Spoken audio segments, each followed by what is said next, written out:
Assalamualaikum warahmatullahi wabarakatuh. Perkenalkan, nama saya Restu Dwi Putra Nugroho. Saya mewakili Kaltara dalam bidang lomba meteorologi. Di sini saya akan melakukan presentasi dari pertanyaan yang telah diberikan oleh Dewan Juri. Yang pertama, jelaskan fungsi jangka sorong dan cara mengkalibrasinya.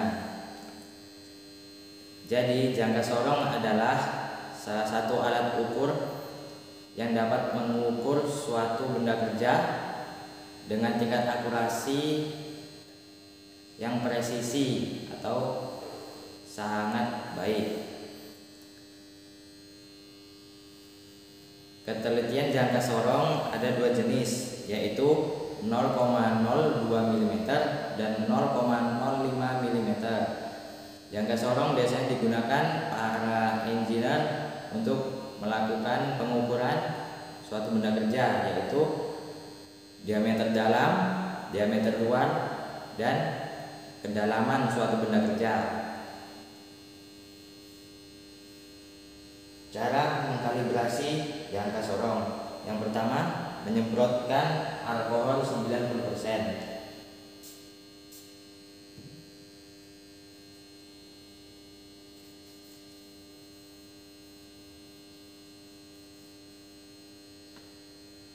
Setelah disemprot alkohol 90%, geser rahang dari jangka sorong. Pastikan slidingnya masih halus. Kemudian goyang-goyangkan jangka sorong dan memastikan tidak ada bunyi yang disebabkan oleh kelonggaran dari benda ukur. Di sini ada beberapa bagian dari jangka sorong, yaitu rahang bawah yang digunakan untuk mengukur diameter luar suatu benda kerja, rahang atas atau cula yang digunakan untuk mengukur diameter dalam suatu benda kerja, ada baut pengunci, dan juga dip atau ekor yang digunakan untuk mengukur kedalaman suatu benda kerja. Dan ada 3 skala, yaitu skala utama, skala nonius dengan satuan mm, dan skala nonius dengan satuan inci.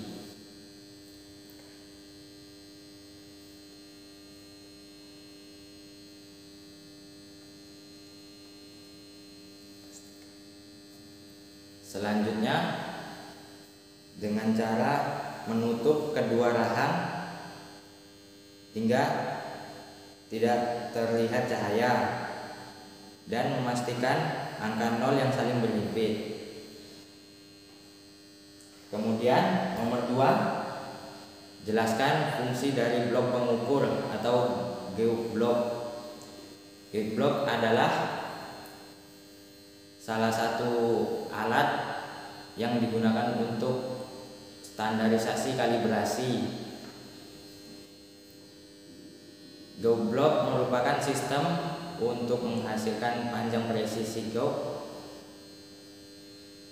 geoblok juga terbuat dari logam ataupun keramik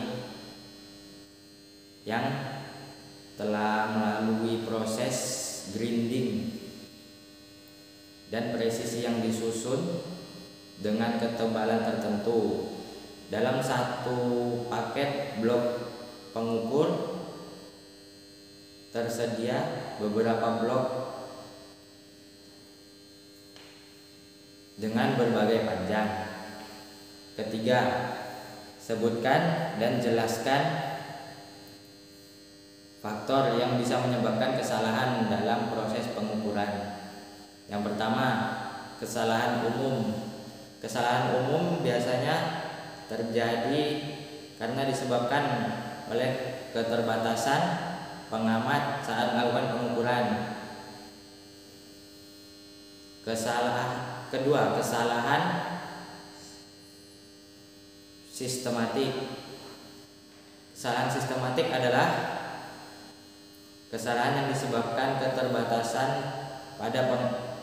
yang disebabkan oleh alat yang digunakan oleh pengamat